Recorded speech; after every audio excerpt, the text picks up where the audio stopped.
Pendant plus de 60 ans, la France a été l'acteur incontournable du Sahel. Base militaire, influence politique, contrôle économique, tout semblait acquis. Mais aujourd'hui, ce monde s'effondre. Soldats rappelés, Tchad, nouvelle étape du retrait militaire français. ambassade bousculée, Un ambassadeur reclus dans les murs de l'ambassade avec des difficultés, mais de sérieuses difficultés. contrats remis en cause. Quelques semaines après la dénonciation par le gouvernement de transition des accords de défense liant les deux pays, une cérémonie de remise du drapeau burkinabé a été organisée. Alors une question s'impose.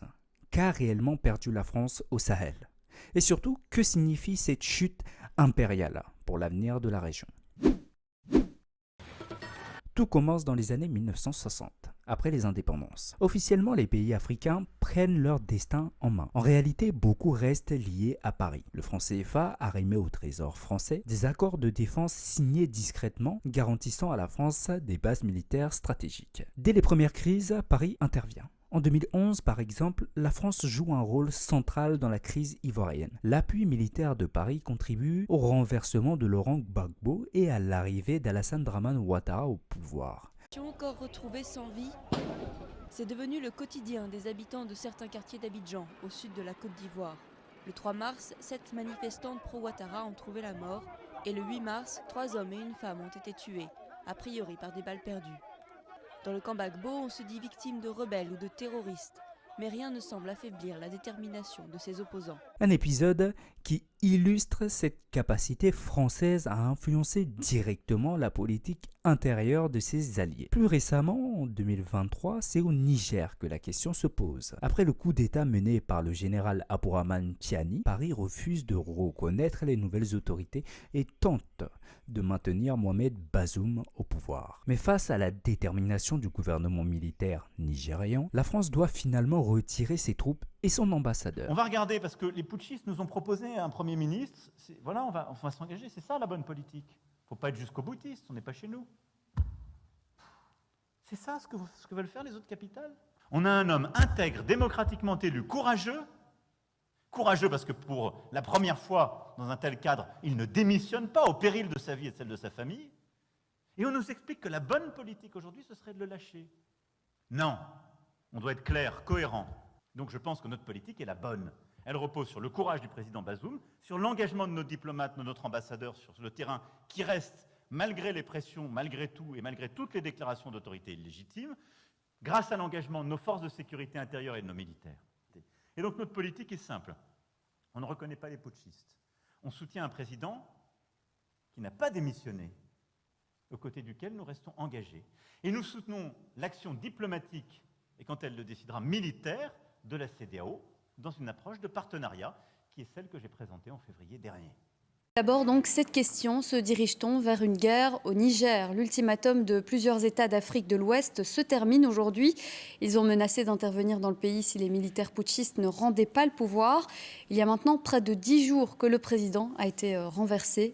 Un revers symbolique qui marque une rupture nette avec le passé. Pourquoi cette région est-elle si importante? D'abord pour ses ressources. Prenant l'uranium du Niger, la France dépend du nucléaire pour environ 70% de sa production d'électricité. Pour faire fonctionner ses 56 réacteurs, elle a besoin d'un approvisionnement sûr et bon marché en uranium. Pendant des décennies, cet uranium a été fourni par Areva, devenu Orano, directement depuis les mines nigériennes d'Arli et d'Akuta. Sans ces accès, une partie de l'indépendance énergétique française est fragilisée. Mais il n'y a pas que l'uranium, il y a aussi l'or, le coton et d'autres matières premières stratégiques. Ensuite, il y a le rôle politique. Grâce à ses alliés africains, la France a longtemps conservé une influence dans les instances internationales. Des votes au Conseil de sécurité de l'ONU, des soutiens diplomatiques dans les forums internationaux. Enfin, il y a la sécurité. Au début des années 2010, la région est frappée par une montée du terrorisme. En 2013, les groupes djihadistes menacent Bamako, la capitale du Mali. La France lance l'opération Serval. En quelques semaines, ses troupes repoussent les combattants islamistes et reprennent le nord du pays.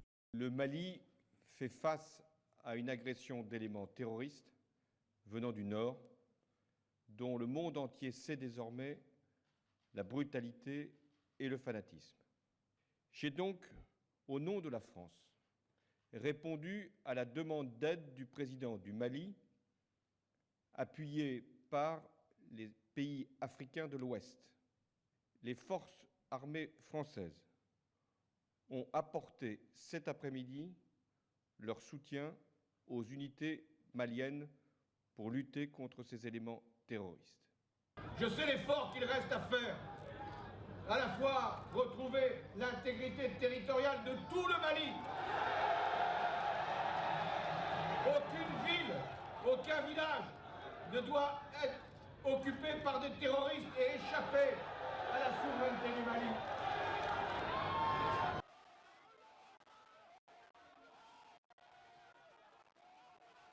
À ce moment-là, Paris est acclamé. Pour beaucoup, la France est le sauveur.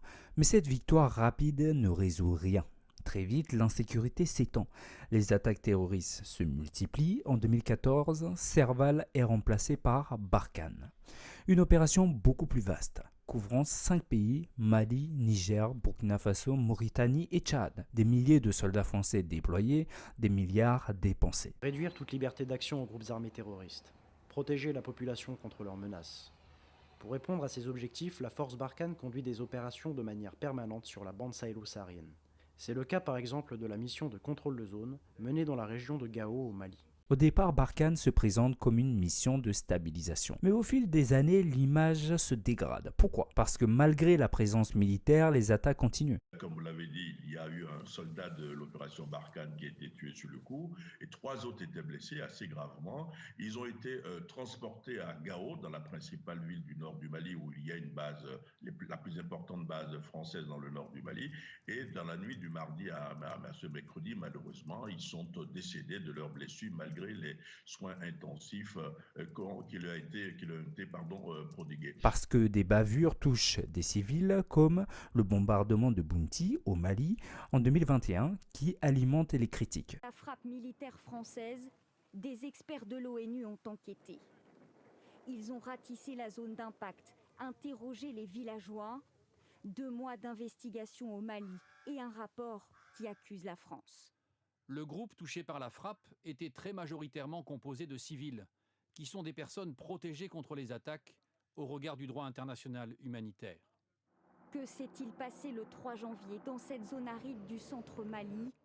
La frappe a eu lieu à 600 km au nord de Bamako, à proximité du village de Bounti où se déroulait un mariage. Elle est menée par 2 Mirage 2000 de l'armée française. Selon les experts de l'ONU, l'opération a tué 22 hommes, une majorité de civils. Seuls 3 d'entre eux ont été identifiés comme appartenant à un groupe djihadiste. Parce que dans l'opinion publique, la France n'apparaît plus comme un protecteur, mais comme une puissance étrangère qui s'impose. Peu à peu, l'hostilité monte. Et ce sont les gouvernements militaires de Bamako, Ouagadougou et Niamey qui capitalisent sur le rejet pour asseoir leur légitimité. Les pertes concrètes de la France. Aujourd'hui, la réalité est claire. La France recule. Militairement, les bases Barkhane ferment les unes après les autres. Le Mali, le Burkina Faso et le Niger demandent son départ en 2023. Le Niger, dirigé par le président Abdourahmane Tiani, met fin à la coopération militaire avec Paris, une décision qui scelle le retrait total des troupes françaises du Sahel. Fin de la coopération militaire entre le Niger et la France, comme voulu par le Conseil national pour la sauvegarde de la patrie CNSP, qui a renversé le président Bazoum. Dans un entretien télévisé sur les chaînes françaises au soir du 24 septembre 2023, le président français Emmanuel Macron a annoncé le rappel de l'ambassadeur Sylvain Ité à Niamey et le retrait des troupes françaises du pays pour fin 2023, après 10 années d'opérations militaires antiterroristes dans le Sahel. Économiquement, Orano perd son monopole sur l'uranium nigérien. C'est un bras de fer qui dure depuis 2 ans. D'un côté, une entreprise française, Orano, de l'autre, les autorités du Niger. Elles partageaient jusqu'ici une société, la Somaïr, société des mines de l'Aïr, détenue à 63% par le groupe minier et à 36% par Niamey. Mais hier, coup de tonnerre, après des mois de tension, le gouvernement nigérien a annoncé qu'il nationalisait l'entreprise. De nouveaux accords miniers sont signés avec la Russie et d'autres partenaires. Total et d'autres acteurs français perdent du terrain. Burkina, Total Energy cède ses actifs à Coris Investment Group. Le ministre en charge du commerce, Serge Poda, a reçu en audience le mardi 18 février 2025 à Ouagadougou une délégation de Total Énergie. Lors de leur entretien, cette délégation a évoqué l'évolution de leur portefeuille à l'échelle de l'Afrique et de la conclusion d'un accord commercial avec un acteur majeur au Burkina Faso, la compagnie Coris Investment Group, pour la cession de leurs actifs au pays des hommes indépendants. Bolloré a déjà vendu ses activités portuaires et logistiques, un secteur clé du commerce ouest-africain. Bolloré Africa Logistics, filiale du groupe Bolloré dédiée aux activités logistiques donc sur le continent africain, passe sous pavillon italo-suisse. Le groupe MSC devient propriétaire de cette branche du géant français. Montant de la transaction, plus de 5 milliards d'euros. Politiquement, la voix de la France pèse moins à l'international. Ses anciens alliés africains comme le Niger ou le Mali refusent désormais son influence. La perte d'un précaré réduit son poids diplomatique. Symboliquement, les manifestations anti-françaises, les drapeaux brûlés, les slogans hostiles dans les rues de Bamako, Niamey et Ouagadougou, l'image de la France s'est transformée d'un partenaire historique à un symbole d'ingérence coloniale. Ce samedi 4 décembre, à Terra au Niger, l'armée française en prend pour son grade. La France. Il y a une semaine, dans cette même ville de l'ouest du pays, un convoi militaire français parti d'Abidjan était bloqué sur sa route vers Gao, comme il l'avait été à Kaya, au Burkina Faso, 4 jours durant. Si nous sommes sortis aujourd'hui massivement, c'est pour dire qu'on en a marre de l'armée française, qu'elle arrête de jouer avec l'Afrique. Sur ces images de l'armée française, on voit les véhicules de ravitaillement pris pour cible par la foule de Terra. Les militaires de la force Barkhane reconnaissent des tirs au sol, pas plus, et n'endossent jusqu'ici la responsabilité d'aucun des 3 morts nigériens. Mais ce vide ne reste pas vide. La Russie avance ses pions, d'abord via Wagner, déjà présent en Centrafrique, puis à travers des accords militaires officiels au Mali et au Burkina Faso. Les relations avec le Burkina sont basées uniquement sur les principes du respect mutuel et de la considération des intérêts de chacun. Et au cours des dernières années, elles ont acquis une dynamique positive. Je considère la rencontre d'aujourd'hui comme une nouvelle étape dans le développement de nos relations amicales. La Chine, elle, s'installe dans l'économie. Chemin de fer, barrages, routes, ports, Pékin finance ce que Paris n'a jamais construit. Ses prêts et ses chantiers achètent de l'influence politique. La Turquie, de son côté, s'impose comme un acteur commercial diplomatique. Ses exportations de produits manufacturés inondent les marchés d'Afrique de l'Ouest, sans parler de la partie militaire. Ses relations religieuses et culturelles renforcent son ancrage. En moins d'une décennie, le monopole français s'est effondré et une nouvelle compétition pour l'influence s'est installée. Alors, que nous dit cette chute impériale ? Scénario optimiste pour l'Afrique. Le départ français marque une rupture historique. Les États reprennent le contrôle de leurs ressources et diversifient leurs partenariats et construisent une souveraineté économique plus solide. Scénario pessimiste. Le vide laissé par la France devient un terrain de lutte entre puissances étrangères, Russie, Chine, Turquie. Chacun cherche à capter l'influence et les ressources. Et les peuples africains restent spectateurs d'une nouvelle dépendance simplement déplacée. Pour la France, c'est une perte majeure. Moins de poids à l'international, moins de relais économique, moins de capacité à se projeter comme une puissance mondiale, une puissance moyenne qui peine à se défendre. Pour le cas de la France, je souhaite pousser la réflexion plus loin et rejoindre l'opinion redirigée par M. Cheng, apparu avec Pascal Boniface dans un entretien géopolitique. Il dit ceci. Alors, outre le fait de vouloir satisfaire les États-Unis, est-ce qu'il y a un prisme idéologique qui fait que l'Europe ne voit pas ses intérêts comme De Gaulle l'avait fait en 1964, par exemple? Alors, je n'appelle pas ça un prisme idéologique.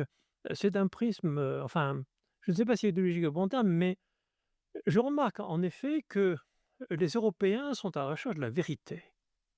C'est-à-dire que lorsque, par exemple, ils parlent de la Russie et de l'Ukraine, ils disent la Russie est l'agresseur, donc nous sommes du côté de l'opprimé, du faible, celui qui a moralement raison. Ils ne le font pas pour Gaza. Donc je parle de l'Ukraine. Et sur l'Ukraine, ils sont du côté de la morale et ils sont du côté de la vérité. Bon. Et c'est pareil au niveau des relations commerciales avec la Chine. C'est-à-dire que l'Union européenne dit, nous prenons des mesures contre les véhicules électriques chinois parce que nous avons la preuve scientifique que la Chine a subventionné de façon outrancière et de façon injuste les producteurs donc chinois de véhicules électriques et par conséquent, nous rétablissons l'équilibre. Donc, pour Madame von der Leyen, c'est une position, enfin pour l'Union européenne, c'est une position scientifique qu'elle adopte. Et elle n'a pas compris que nous ne sommes plus dans un monde où on recherche la vérité et la science, nous sommes dans un monde qui est un monde transactionnel. C'est un monde où il faut voir la réalité, et même si la réalité ne nous plaît pas, nous nous trouvons devant ce type de situation. En conclusion, la chute impériale n'est pas seulement militaire. Elle est économique, politique et symbolique.